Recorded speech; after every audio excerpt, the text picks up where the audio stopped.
Olá, olá, sejam muito bem-vindos. Hoje nosso papo é sobre um dos maiores, se não o maior desafio financeiro para quem é prestador de saúde: as famosas glosas médicas. Perder receita por uma cobrança que não foi paga é muito frustrante, né? Mas olha, entender como esse processo funciona é o primeiro grande passo para virar esse jogo. E aí vem a pergunta de US$ 1 milhão, né? A operadora não pagou. E agora? O que fazer? Bom, esta análise de hoje é exatamente isso, um guia prático para transformar essa dúvida em ação e, claro, em recuperação financeira. Tá, vamos alinhar os ponteiros. O que é exatamente uma glosa? De forma bem simples, é qualquer valor que foi cobrado por um serviço ou item e a operadora, por algum motivo, não pagou. Ou pagou só um pedacinho. Simples assim. E um detalhe crucial, ela é obrigada, por lei, a dizer o porquê dessa recusa, viu? Então se preparem, porque este é o nosso mapa da mina de hoje. A gente vai começar entendendo o que é uma glosa, depois vamos aprender a decifrar os tipos que existem, e aí partimos para um passo a passo de como investigar e recorrer. E para fechar com chave de ouro, vamos falar sobre como evitar que elas aconteçam. Vamos nessa? Ok, para resolver qualquer problema, a gente precisa primeiro entender a raiz dele, certo? No universo das glosas, é a mesma coisa. Existem três categorias principais, e saber qual é o que vai definir toda a estratégia na hora de correr atrás do prejuízo. Vamos lá para a definição mais básica e mais comum. A glosa administrativa, como o nome já diz, nasce de uma falha de processo. Lá na recepção, no faturamento, sabe? Um erro de digitação na guia, por exemplo. Já a glosa técnica, essa vem da área assistencial. Faltou um laudo, um relatório da enfermagem, algo que comprove a necessidade daquele serviço. E agora a gente entra na terceira categoria, que é a mais chatinha de lidar, a glosa linear. Pensa no cenário. Tá tudo perfeito. Processo administrativo, ok. Processo técnico, ok. Contrato seguido à risca. E mesmo assim, a operadora vai lá e aplica um corte geral, um percentual em cima de tudo. Isso é glosa linear. Geralmente ela vem em lotes de contas e, por ser uma prática irregular, tem que ser contestada sempre.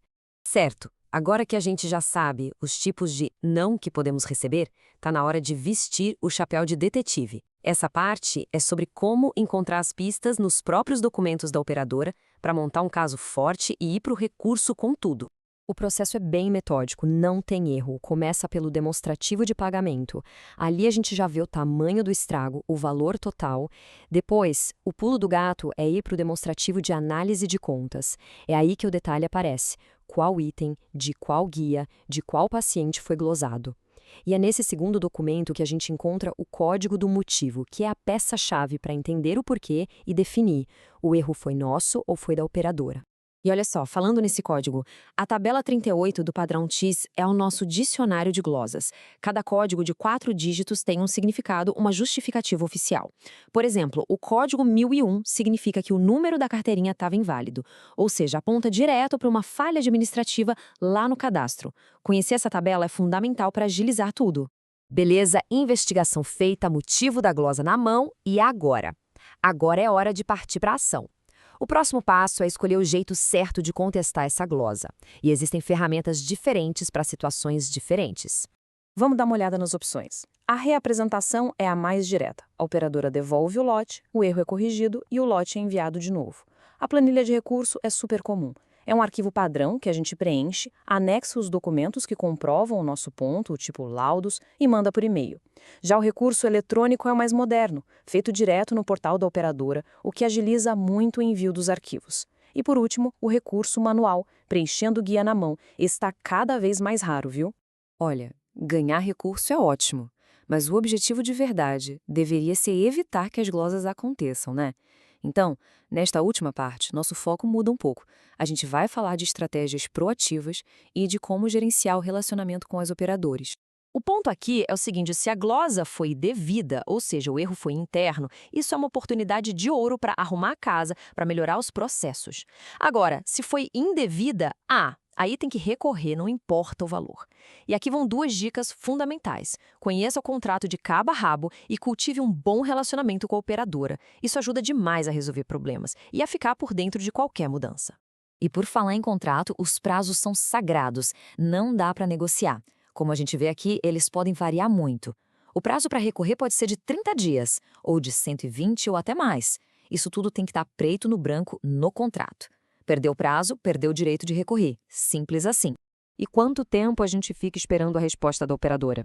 Bom, apesar de alguns casos se arrastarem por meses, a grande maioria, como mostra o gráfico, responde ali numa janela de 30 a 45 dias. É bom ter essa média na cabeça para alinhar as expectativas e, claro, organizar o fluxo de caixa. Para a gente fechar, fica essa reflexão no ar. Quanto dinheiro a instituição está deixando na mesa por causa de glosas que não são contestadas? Cada glosa, por menor que seja, é receita que não entrou. Organizar um processo eficiente para lidar com isso não é só uma tarefa administrativa, gente. É uma estratégia essencial para garantir a saúde financeira do negócio. Pensem nisso.